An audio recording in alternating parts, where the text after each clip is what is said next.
நாகப்பட்டினம் மாவட்டம் வேளாங்கண்ணியை அடுத்த குறிச்சி கிராமத்தில் பழமை வாய்ந்த ஸ்ரீ மலைமுத்து மாரியம்மன் ஆலயம் அமைந்துள்ளது.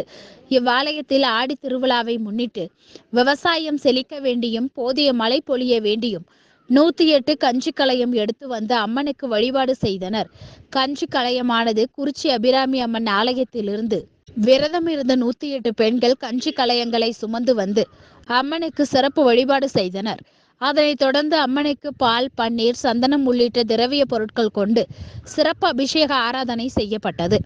அதனைத் தொடர்ந்து மகா தீபாராதனை காண்பிக்கப்பட்டது. இதில் பங்கேற்ற பக்தர்களுக்கு கஞ்சி பிரசாதமாக வழங்கப்பட்டது. இதில் திரளான பக்தர்கள் கலந்து கொண்டு சுவாமி தரிசனம் செய்தனர்.